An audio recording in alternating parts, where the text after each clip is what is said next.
जी हाँ, नमस्कार मित्रों। तो आज है 8 अक्टूबर शनिवार, यानी यूपीएससी प्रीलिम्स को अभी 232 डेज आर लेफ्ट। तो मुद्दा है करंट अफेयर्स में इंडियन एक्सप्रेस अहमदाबाद एडिशन में क्या है। इकोनॉमी में आप जानते हैं कि आरबीआई अभी करेंसी नोट प्रिंट करती है कागज़ के ऊपर, लेकिन क्यों ना ऐसा किया जाए कि वो कोई सुपर कंप्यूटर में कमांड दे दे और वो पैसा डिजिटल रूप से जनरेट हो जाए। तो इसे हम कहेंगे सेंट्रल बैंक डिजिटल करेंसी।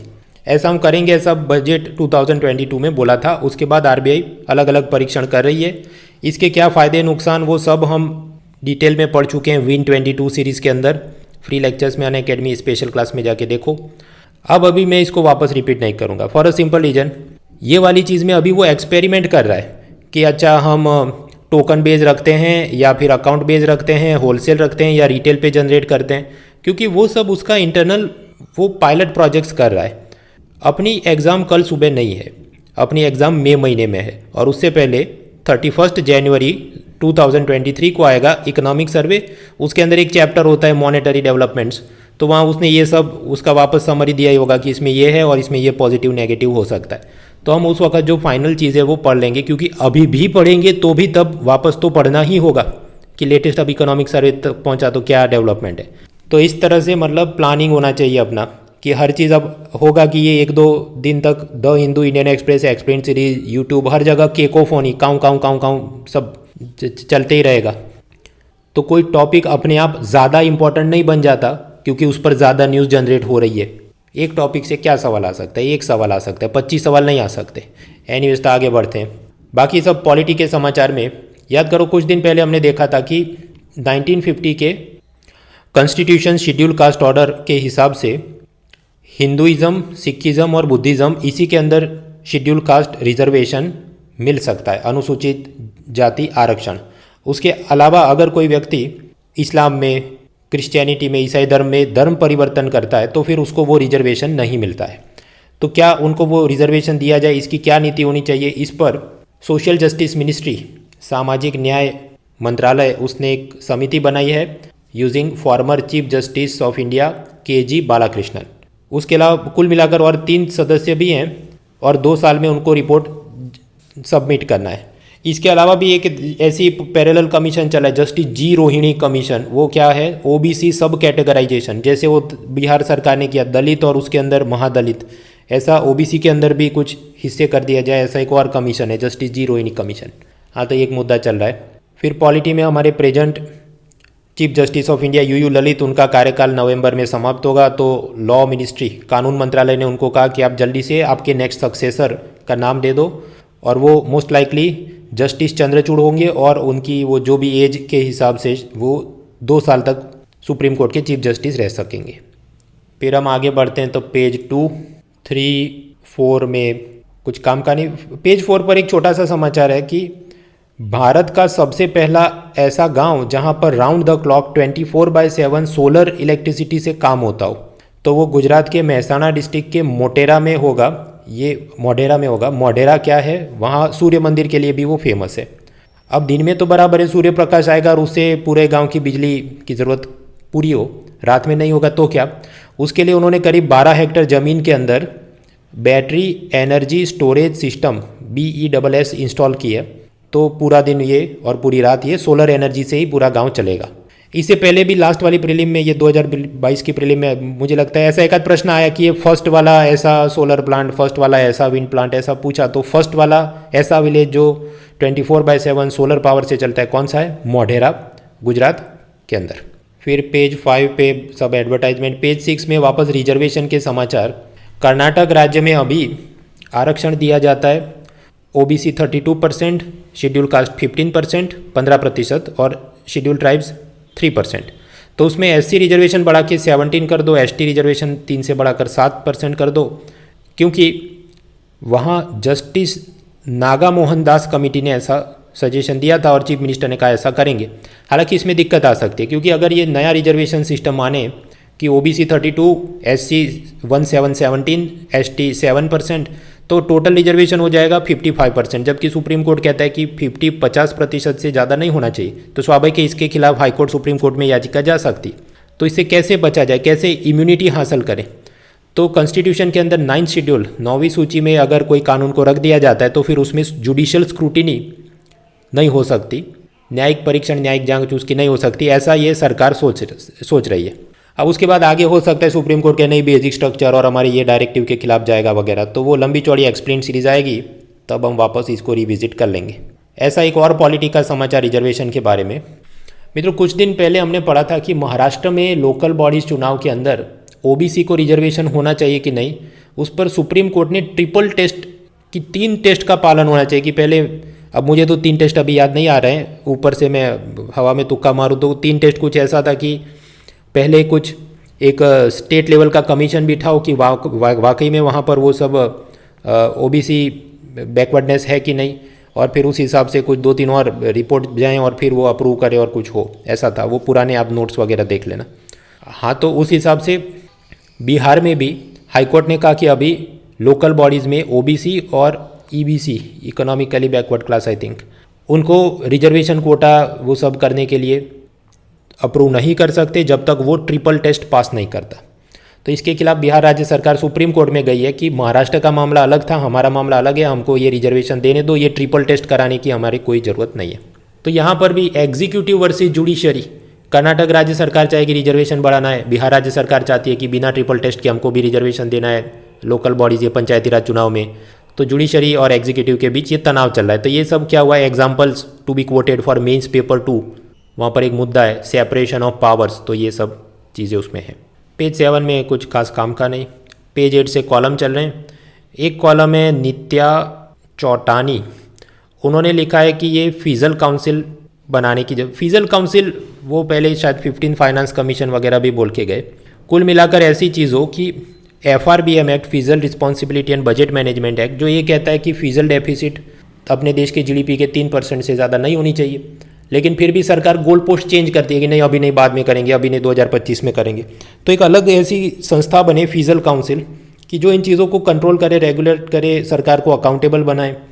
आप कहेंगे नहीं उसके लिए वो है ना CAG, controller and auditor general of India, लेकिन उसका काम है पोस्टमार्टम, हत्या हो जाए फिर वो चेक करने आता है अच्छा फाइनेंशियल स्कैम हुआ था कि नहीं।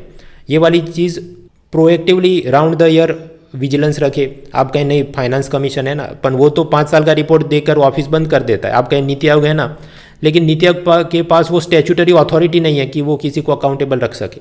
तो ये जो अभी रेवड़ी डिबेट चल रही है, फ्री बाइज रेवड़ी के मुफ्त में बिजली और राशन और ये देंगे चुनाव जीतने के लिए, उसको कंट्रोल करने के लिए ये होना ज़रूरी है। इसके अलावा इसके जो कॉलम्स हैं वो सब महंगाई बढ़ रही है और इकोनॉमिक रिकवरी और गरीब लोगों का कल्याण करना है और रोज़गार जनरेट करने हैं। आप अपनी इच्छा के हिसाब से पढ़ सकते हैं to improve your vocabulary. Page 9 पे चलें तो वो सब हिंदू मुस्लिम वाली कॉलम्स। केरला के अंदर कुछ आंदोलन चल रहा है, किसी नए वीजी नंजम पोर्ट में जो भी अदानी अंबानी कुछ बना रहे होंगे तो लोग उसका विरोध कर रहे हैं कि हमारी लाइवलीहुड चली जाएगी वगैरह। तीसरा कॉलम है निमाई M मेहता कि भारत में शराबबंदी होनी चाहिए कि नहीं और सभी लोग पालन करेंगे तो अच्छा हो सकता है। खैर इसमें ऐसा नया कुछ नहीं जो आप शराबबंदी लिकर प्रोहिबिशन के बारे में समझ नहीं सकते, लेकिन ये कॉलम भी आप पढ़िए तो आपकी इंग्लिश वोकेबुलरी और आर्टिकुलेशन स्किल बेहतर हो सके। आगे बढ़ते हैं पेज 10 पर रिव्यू, जो एग्ज़ाम के लिए फिल्म रिव्यू काम के नहीं। पेज 11 एक्सप्लेन सीरीज़, तो नोबेल पीस प्राइज शांति पुरस्कार 3 लोगों को मिला। एक है व्यक्ति, इंसान है एलिस बियालियाट्स्की जो बेलारूस के ह्यूमन राइट एक्टिविस्ट हैं, फिर रशिया की एक ह्यूमन राइट ऑर्गेनाइजेशन मेमोरियल और यूक्रेन की एक human right organization center for civil liberties. ये 3 मतलब एक आदमी और 2 संस्थाओं को मिला है। फिर एक रिपोर्ट दिया गया है कि भारत और बाकी देश कितना आम एक्सपोर्ट वगैरह करते हैं। अब ये रैंकिंग वगैरह वो एकता टाइगर, जेम्स बॉन्ड वगैरह बन सकते हैं, पर अपने ब्रेन की मेमोरी कैपेसिटी लिमिटेड है। तो अगर मुझे याद रखना हो तो मैं कुछ याद रखूँगा कि ह्यूमन डेवलपमेंट में अपना क्या नंबर है, इनोवेशन में अपना क्या नंबर है, जेंडर गैप रिपोर्ट में क्या नंबर है।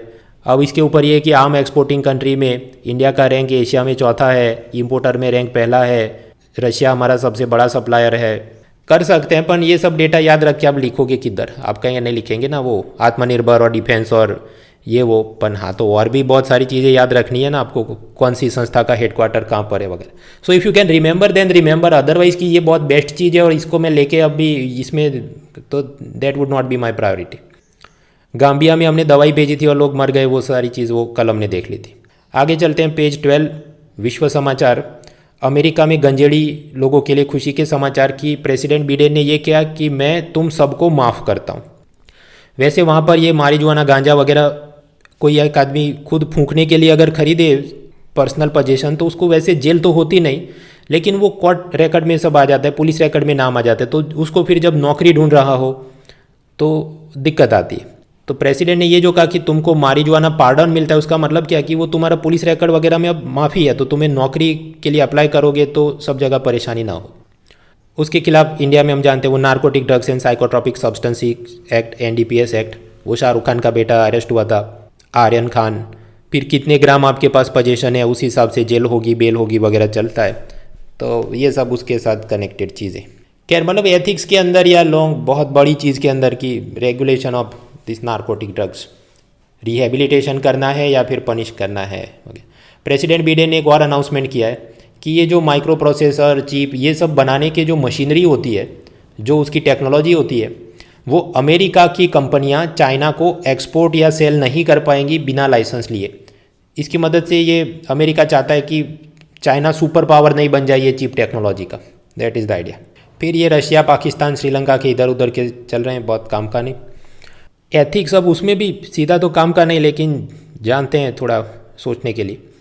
साउथ कोरिया में ऐसा नियम है कंस्क्रिप्शन, कंपलसरी कंस्क्रिप्शन, मतलब अनिवार्य रूप से सैन्य में हर नौजवान ने 18 से 21 महीने सेवा देनी होगी।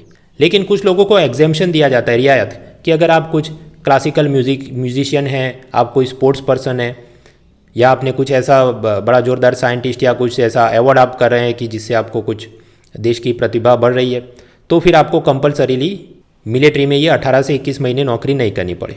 अब यहाँ पर चीज़ ऐसी है कि उनकी K-pop ऐसे म्यूज़िक सुपरस्टार हैं, तो उन्होंने ज्वाइन करना चाहिए कि नहीं, और करना चाहिए तो फिर मिलिट्री का यूनिफॉर्म पहने या ऐसे ही बस वो इधर उधर जाके वो जो जलसा होता है मोटिवेशन बढ़ाने के लिए, जैसा ये बॉलीवुड के हीरो हीरोइन जाते हैं मिलिट्री पर्सोनेल को एंटरटेन करने के लिए, ऐसा कुछ इनका रोल लिमिटेड रखे या क्या करें, इस पर पूरे देश में बहस छिड़ी है।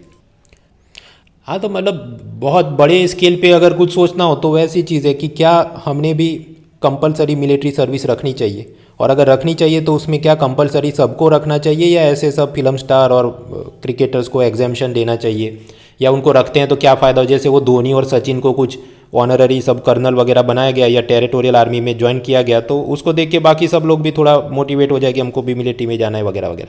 पेज 13 इकोनॉमी, एज यूजुअल आपको लग सकता है कि बहुत कुछ हो रहा है, लेकिन एग्जाम पॉइंट ऑफ व्यू से कुछ खास हो नहीं रहा है। रुपये की गिरावट जारी है, 82 रुपीज़ पर डॉलर हो गया।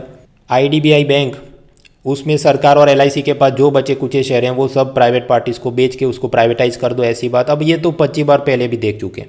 स्टार्टअप कंपनियों को 10 करोड़ रुपए तक के लोन बिना कोलेट्रल, बिना कुछ गिरवे रखे मिल सके, ऐसी सरकार ने योजना नोटिफाई की है। Credit guarantee scheme for startup CGSS, जो कि कॉमर्स मिनिस्ट्री, क्योंकि स्टार्टअप का काम कॉमर्स मिनिस्ट्री देखती है, तो उन्होंने लॉन्च किया है।